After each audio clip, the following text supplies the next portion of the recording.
Hey, what's up YouTube? It's Optimus P517. I want to do a little tutorial for you guys. So a lot of you know about this already, but the video, I don't know how it's labeled or titled, but if you guys are shipping stuff out, usually generally in a size, I think 11.5 is probably the biggest size you want to go with. This is a very cost efficient way if you are shipping priority mail, which I always recommend shipping priority mail to anyone.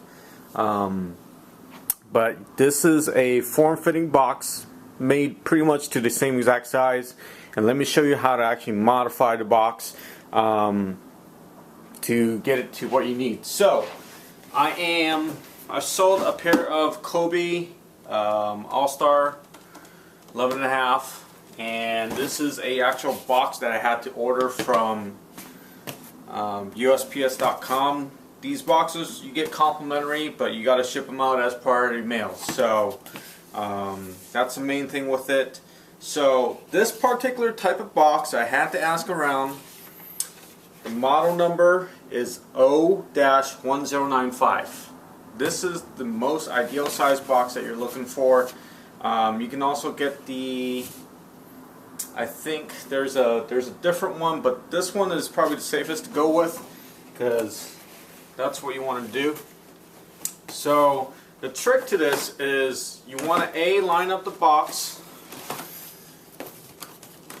to the edge of the cardboard. Now here is the pointer to it, or the tip, because you don't want to make that mistake here. You actually want the flap. You're cutting on the side where I guess you can't say you're cutting, but the main thing is where you're doing the modification is along the short side of the box.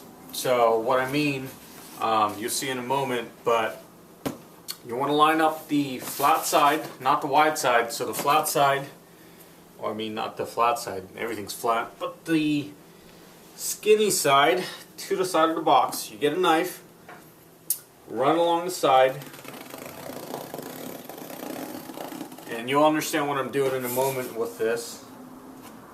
And same thing on here, all the way down. So you see a line right there. What you also wanted to do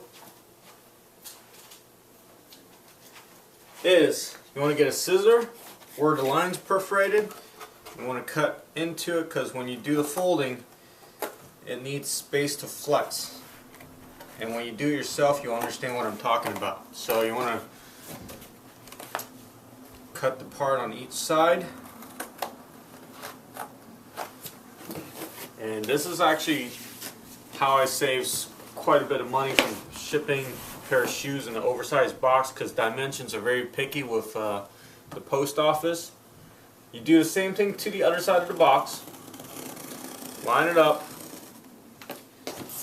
Draw your line down. You don't want to cut through it, but you want to have a deep enough incision where it kind of helps you actually bend the box. So just like that. Same thing on the other side.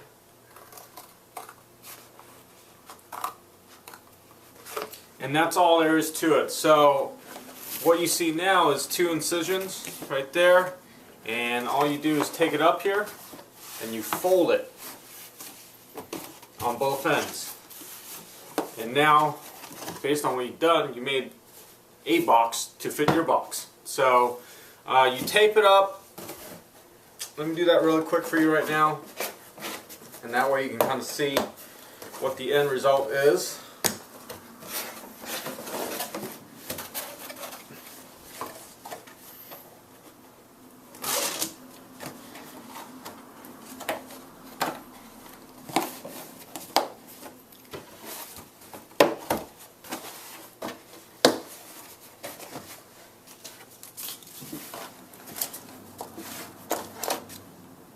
So you have the box right there.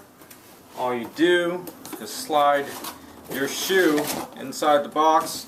It fits so like this. You can put some paper in here to keep it snug and whatnot.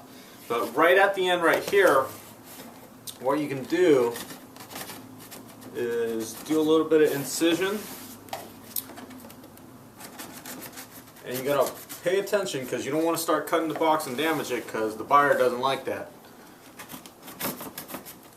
Just right, so it saves you even more room. And then all you do is bend to the dimensions of the box, and you got a pretty much perfect fitment. And bam, there it is. So you got a priority ready mailbox. There's no cost for you to get the box. You cut them to the right form and fit, and saves you quite a bit of money that way, and then also saves you on the postage. So, you know, I really want to thank Priority USPS for allowing us to do this, and also providing these boxes. But you guys want to save some money, go ahead, this is the way to go. And of course, priority shipping, you always want to put a tracking. That's kind of a tip and word of advice, but